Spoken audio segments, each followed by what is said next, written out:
Olá, seguidores do Conexão Sundance, Razão de Aspecto, Correio Brasiliense, Cinemação, Cine Drive Out, Arte Cines e o 7. Estamos aqui para falar do 10º e último dia da cobertura do Conexão Sundance no Festival de Sundance. Vocês estão vendo aqui tem uma mudança de cenário, uma mudança de figurino.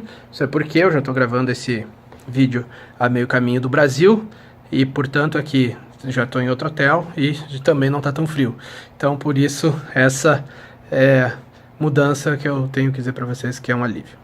Mas antes de falarmos do dia 10 do festival, se inscreva no canal, aqui embaixo, clica na sinetinha para receber as notificações de todos os vídeos da cobertura do festival e outros vídeos do canal.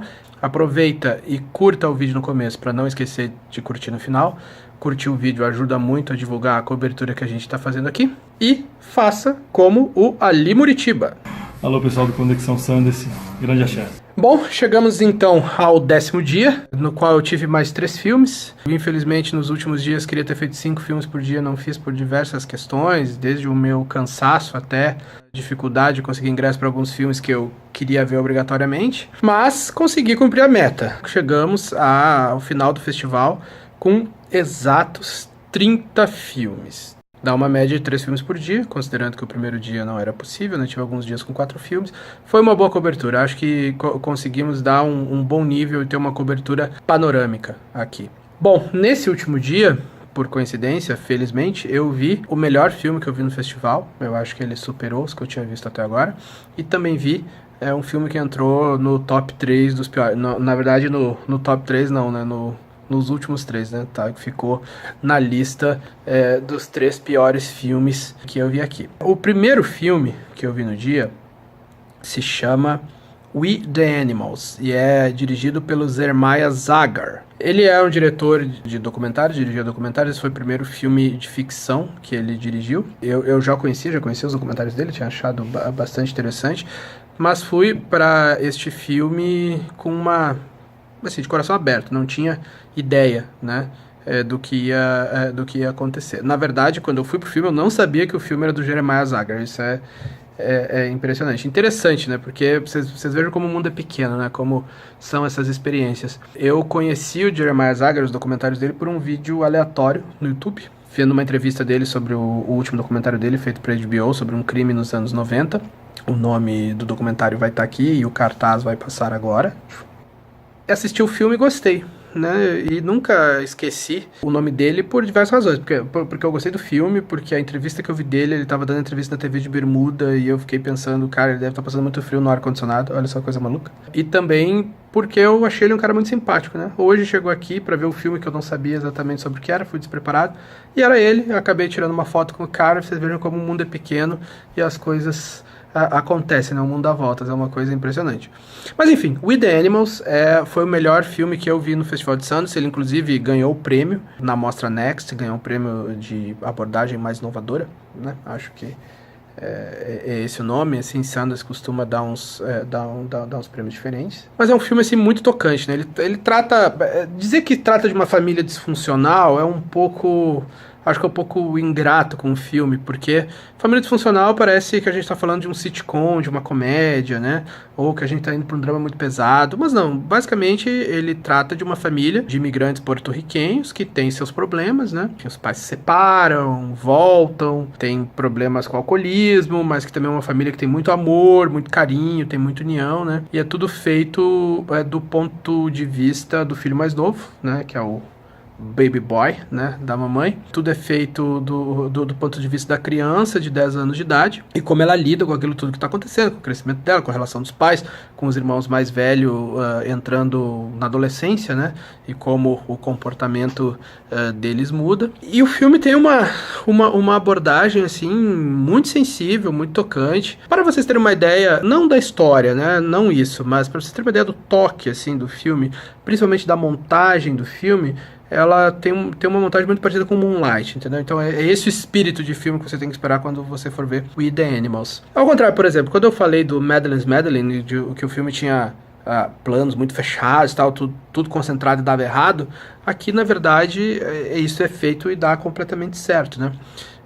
O filme se concentra muito assim no olho do menino, no olho dos personagens, no close das reações dele, no que ele tá vendo numa porta entreaberta e como ele tá imaginando as coisas. Tem muitas animações no filme, porque uma das válvulas de escape do protagonista, do garoto, é desenhar, né? Então ele desenha para expressar o que ele tá pensando e o que ele tá sentindo em relação à vida que ele tem.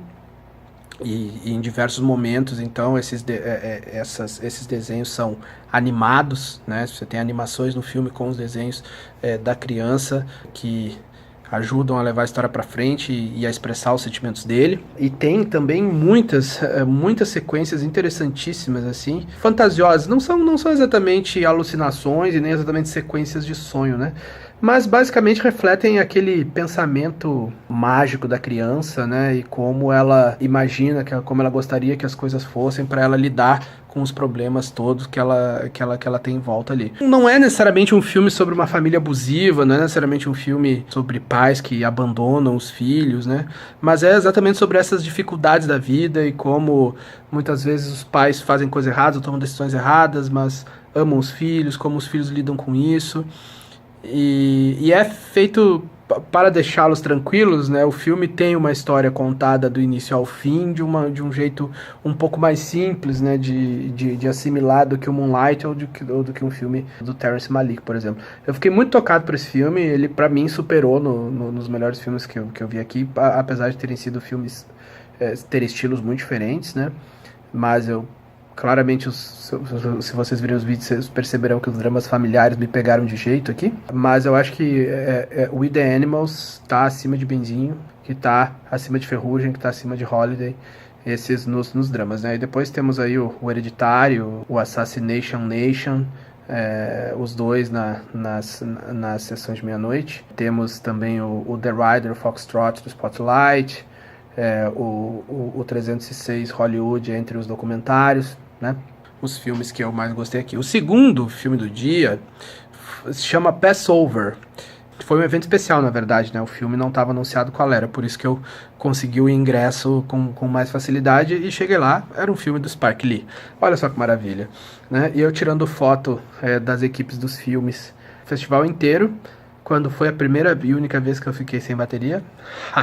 No filme do Spike Lee. É uma maravilha isso, né? Nada funcionou, tudo deu errado, não consegui tirar foto do Spike Lee, mas dá pra pegar a apresentação dele do filme aqui no YouTube pra ver. E o Spike Lee, poxa, eu tentando puxar pela memória, né? Tirando evidentemente as influências da infância, né? Filmes Trapalhões, Star Wars, blockbusters todos, Indiana Jones. Mas o primeiro filme que me fez ver o mundo de uma forma diferente, que me fez pensar sobre o mundo de verdade, assim, o que tá acontecendo, como são as coisas, o primeiro filme que me chocou, que me deu aquele tapa na cara, é um filme do Spike Lee, que se chama Faça a Coisa Certa. Vi esse filme no início dos anos 90, 91, 92, num videocassete Duas Cabeças, que a minha família tinha acabado de comprar. Aquele filme mudou a minha vida, né? Desde então, não vi mais nenhum filme do Spike Lee que tenha me batido tanto, né? Mas eu tenho que dar crédito, né? Porque por causa disso. Infelizmente, Passover não é assim um filmaço, né? Não é um grande filme. É mais um daqueles filmes que entram na categoria do Blind Spotting, por exemplo, que é um filme completamente americano, sobre questões americanas. Na verdade, o Passover, ele é a filmagem de uma peça de teatro chamada Passover, que é interpretada pela companhia de teatro Steppenwolf, de Nova York, e que trata basicamente de violência policial. São dois homens negros, moradores de rua, né, que ficam ali interagindo durante vários dias na rua, enquanto vão encontrando personagens, né? Vem um homem branco, vem um policial, passa uma mulher e tal, tem várias coisas acontecem ali, e o que está em debate basicamente é a violência policial, o racismo nos Estados Unidos, a falta de possibilidade, de crescimento, etc, etc, etc. Às vezes parece chato, né, eu ficar repetindo essas coisas, mas, assim, esse é um tema que é um tema central aqui na sociedade norte-americana, e é por isso que ele se repete tanto no cinema, e é por isso que a Amazon produziu esse filme, é por isso que esses filmes se destacam nos festivais, é por isso que esse tema mobiliza as pessoas, né? Uma questão resolvida, né? Não é uma ferida aberta aqui na sociedade americana que vai perdurar ainda por acho que um bom tempo, até que essas coisas possam resolver. Mas, falando assim, parece, né, que no Brasil não existe racismo, que no Brasil o racismo não é uma questão. É um pouco diferente porque no Brasil a gente meio que tenta negar a existência de um racismo tão violento, por a gente não ter tido uma segregação tão forte, né? Você não tem, nos últimos tempos, assim, como aconteceu aqui nos Estados Unidos, até os anos 90, até a última vez em Los Angeles, um levante dos negros e tal. Termina num quebra-quebra violento em função de uma questão racial. Então, no Brasil, a gente gosta de fingir que o racismo não existe. E mesmo os filmes sobre racismo no Brasil são poucos produzidos e não se destacam tanto, porque é um tema sobre o qual as pessoas claramente não querem falar, ou pelo menos não querem aceitar como algo que faça parte necessariamente da nossa sociedade. Mas aqui nos Estados Unidos é assim, né? Acho que o tema do racismo para os Estados Unidos no cinema aqui está como o tema da pobreza e da violência para o cinema brasileiro. Eu acho que esse é um bom paralelo, né? Para entender mais ou menos qual é a lógica. Bom, enfim, é um filme interessante. É uma filmagem de uma peça de teatro, mas ela é filmada de uma forma cinematográfica, né? Feito com várias câmeras, né? Então não é necessariamente um plano sequência, é feito com várias câmeras posicionadas, tem vários ângulos, planos abertos, planos fechados, faz plano e contraplano entre os personagens, tem contra-plongé, tem plongé, tem filmagens da plateia, né? O filme tem uma introdução de fotos de comunidades negras e nos créditos finais também. Então ele é filmado de uma forma cinematográfica, ainda que as atuações sejam necessariamente teatrais, porque eles estão interpretando teatro. E é uma experiência interessante, assim, mas não é um filme que vai ficar na memória do público brasileiro para sempre, nem pelo tema e nem pela própria abordagem, né? É um filme experimental, mas o Spike Lee gosta de se arriscar, né? E acho que é um mérito dele, né? Correr esses riscos. E eu, enfim, gostei moderadamente do filme, acho que dá pra ganhar um 3,5 de 5, né? Com essa nota, então, fica o Passover. O terceiro filme do dia foi Denzel, que é dirigido por dois irmãos, cujo nome vai estar aqui embaixo, e estrelado pelo Robert Pattinson e pela Mia Wasikowska. Mia Wasikowska, que também estava no Piercing aqui nesse festival. Basicamente um western de comédia. O Robert Pattinson faz um homem que vai atrás da noiva que supostamente foi sequestrada, né, quem ele quer resgatar. O protagonista é o Denzel, que é um sujeito que numa passagem de carruagem acaba encontrando um pastor maluco que surta e deixa com ele uma bíblia rasgada e foge pro meio do deserto, e ele assume a identidade do cara. E na prática, no fim das contas, o Robert Pattinson não vai no fim resgatar uma noiva sequestrada. Na verdade ela fugiu e estava com um cara que ela amava, né?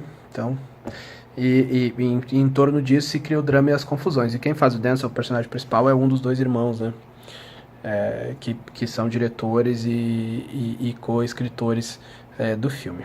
Bom, apesar de a Mia Wasikowska estar muito bem, apesar de cenários do filme serem lindos e a fotografia também ser muito bonita, infelizmente o filme definitivamente não funciona, né? Eles tentaram, claramente, né? Obviamente vão dizer que não, né? Mas a influência pesada ali é dos irmãos Coen, né? Então eu diria assim que esse filme é uma espécie de western dos irmãos Coen sem nenhum carisma, né? Então talvez tenham tentado fazer uma paródia e fizeram um pastiche, e o filme realmente não funcionou, assim. A direção é chatíssima, o protagonista é patético. A Mia Wasikowska e o Robert Pattinson até estão bem dos seus personagens, por incrível que pareça, mas isso não é suficiente para salvar o filme. Tem várias sequências desnecessárias de montagem. Apesar de o filme ter momentos engraçados e que a gente ri genuinamente, eles estão muito isolados ao longo do filme. As coisas acabam ficando meio sem nexo. E é um filme que gera um profundo tédio, né? Definitivamente é um filme que te deixa entediado, chateado, você fica de saco cheio, e por outro lado você não consegue nem ficar com raiva do filme, né? Porque você não consegue ficar com raiva do filme porque volta e meia você dá uma risada, o filme é bonito e tal. E aí um filme que não te provoca nada, né? Tipo, porque eu acho que um filme que te provoca raiva por ser ruim é um filme que tem algum valor, entendeu? Porque ele te causou uma reação. Agora um filme que te deixa completamente indiferente, você sai, meu Deus, que perda de tempo, sabe? Não faz o mínimo sentido. E foi incrível, porque eu vi 30 filmes nesse festival, já vi exatamente 102 filmes em 3 festivais de Sundance que eu compareci. E esse foi o filme menos aplaudido que eu vi em todas as edições do festival. Não foi nem, não foram nem palmas protocolares, assim, eu acho que umas 10 pessoas num cinema de 400 lugares, eu acho que umas 10 pessoas bateram palmas por uns 5 segundos, assim. Ou seja, as pessoas simplesmente não tiveram reação, levantaram e foi embora. Foi diferente do Pitch, por exemplo, no segundo dia, que foi um filme que teve aplausos protocolares e que certamente foi um filme que irritou muita gente, né? Mas aplausos protocolares significa que você dá aquele aplausinho à sala inteira durante alguns segundos, né? E beleza, então tá cumprida a taxa de educação, né? De cortesia. Já nesse filme, não. Nesse filme lá, umas 5, 10 pessoas bateram umas palminhas assim, pum, acabou, foi todo mundo embora. Ninguém tinha mais nada pra fazer lá. Acho que também era porque os diretores não estavam lá para as perguntas e respostas, né? Senão as pessoas talvez tivessem sido um pouco mais corteses. Mas o fato é que fazer o quê? O filme realmente não funciona mesmo. Não tem nada de muito relevante ali, né? Que a gente possa dizer ou fazer sobre esse filme, a não ser dar a menor nota que eu vou dar no festival, vou deixar ele como o pior filme. Olha só que coisa. Né? Aí você... Pô, é pior que o Madeline's Sabe por quê? Porque o Madeline's Madeline se arrisca. Entendeu? Ele se arrisca. Dá errado, mas ele se arrisca. E você vê que o resultado do Madeline's Madeline, ele não é resultado, sei lá, da chatice, entendeu? Ele, enfim, foi uma execução mal sucedida de conhecimento de técnica, né? O Mandy, por exemplo, é pior que o Mandy? Com certeza é pior que o Mandy, porque o Mandy, como eu disse pra vocês desde sempre, eu dei 2 de 5 e tenho certeza que 85% das pessoas dariam 2 ou menos para o Mandy. Entretanto, ele é feito para um público super específico que gosta de filmes B, que gosta das homenagens ao sci-fi e filmes de terror B dos anos 60 e 70, que curte filme trash, apesar de esse filme não ser trash, ele homenageia aos trashes, né? E que, portanto, esse filme vai funcionar. Ele tem um nicho pro qual ele vai funcionar, né? Que é o que eu não vejo, por exemplo, no Madeline's Madeline. Entretanto, o filme, o Denzel, ele é um filme que ele tem um nicho para o qual ele funcionaria, mas as pessoas que vão ver esse filme esperando ver algo parecido com os Coen, vai acabar se decepcionando muito, né?